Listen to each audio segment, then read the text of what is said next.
அஸ்ஸலாமு அலைக்கும் வரஹ்மத்துல்லாஹி வபரகாத்துஹு. இன்றைக்கு நம்மள முக்காவாசி பேர் சந்திக்கக்கூடிய ஒரு பெரிய பிரச்சனை அப்படின்னா அது பணப்பிரச்சனை தான். இன்றைக்கு பணப்பிரச்சனையை முழுவதுமாக நீக்கக்கூடிய ஒரு திருக்குரான் மந்திரத்தை தான் நான் உங்களுக்கு சொல்ல போகிறேன்.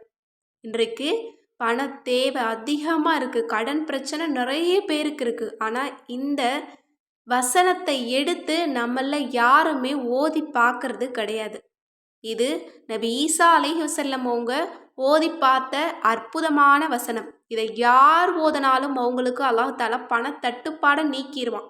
ஆனால் இதை நம்ம தொடர்ந்து நம்பிக்கையோட ஓதிட்டு வரணும். இப்போ அந்த வசனம் என்ன அப்படின்னா, ரொபனா அன்சில் அலைனா மாயிதத்தம் மினசமாய் தக்கூனு லனா ஈதல் யவ்வடினா வாஹிரினா வாயத்தம் மின்க வர்சுகுனா வந்த ஹைருர் ராசுகீன். அரபி தெரியாதவங்களுக்காக தமிழையும் போட்டிருக்கேன். இன்ஷா அல்லாஹ் பார்த்து ஓத முயற்சி பண்ணுங்கள். இது நபி ஈசா அலைஹிவஸல்லம் அவங்க அல்லாஹ்விடத்தில் சொன்ன உடனே அல்லாஹ் தஆலா வானத்திலிருந்து ஒரு உணவை இறக்கினானாம், ரிசுக்கை இறக்கினானாம். அதே போல் நமக்கும் அல்லாஹ் தஆலா ஏதாவது ஒரு வழியில் வானம் பூமி எங்கிருந்தாலும் நம்மோட ரிசுக்கை தேடி கொண்டு வந்து தருவான். இதனுடைய பொருள் என்ன அப்படின்னா, அல்லாஹ்வே எங்கள் அதிபதியே, வானத்திலிருந்து எங்களுக்கு ஒரு உணவு தட்டை இறக்கி வைப்பாயாக. அது எங்களுக்கும் எங்கள் காலத்தில் வாழ்பவர்களுக்கும் இனி வரக்கூடியவர்களுக்கும் மகிழ்ச்சிக்குரிய வாய்ப்பாகவும் மேலும் உன்னிடமிருந்து ஒரு அத்தாட்சியாகவும் திகழட்டும். மேலும் எங்களுக்கு ஆகாரம் வழங்குவாயாக. வழங்குவோர்களில் நீதான் மிகச் சிறந்தவனாக இருக்கின்றாய். எவ்வளோ ஒரு சிறந்த ஒரு வசனம் பாருங்கள்.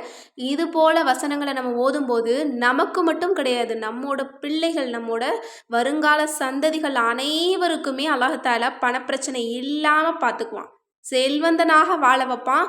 இதை நீங்கள் நம்பிக்கையோட தொடர்ந்து ஃபஜ்ருடைய தொழுகைக்கு பிறகு 72 முறை நீங்கள் ஓதிட்டு வாங்க. இன்ஷா அல்லாஹ் நீங்கள் ஒரு வாரம் ஓதிட்டு வந்தீங்க அப்படின்னாலே உங்களோட வாழ்க்கையில் அல்லாஹ் தஆலா நிறைய மாற்றங்களை ஏற்படுத்துவான். எனவே இன்ஷா அல்லாஹ் இந்த அற்புதமான வசனத்தை நாம் அனைவருமே ஓதி அல்லாஹ்விடமிருந்து சிறந்த பரக்கத்தை பெற்றுக்கொள்வோமாக. ஆமீன் என்று கூறி இந்த பதிவை நிறைவு செய்கிறேன். என்னுடைய இஸ்லாமிய சொந்தங்களே, உங்களுக்கு மார்க் சம்பந்தப்பட்ட விஷயங்கள் அல்லது வேறு ஏதாவது சந்தேகங்கள் இருந்தால் அல்லது எது போல வீடியோக்களை நீங்கள் எதிர்பார்க்குறீங்களோ அதை இந்த வீடியோக்கு கீழே கமெண்ட்டில் தெரியப்படுத்துங்க. இன்ஷா அல்லாஹ் நீங்கள் கேட்கக்கூடிய வீடியோ தான் இந்த சேனலில் போடப்படும். எனவே இன்ஷா அல்லாஹ் இந்த சேனலை நீங்கள் சப்ஸ்கிரைப் பண்ணி வச்சுக்கோங்க. இன்னும் அதிக அளவில் ஷேர் பண்ணுங்கள். அஸ்ஸலாமு அலைக்கும் வரஹ்மத்துல்லாஹி வபரகாத்துஹு.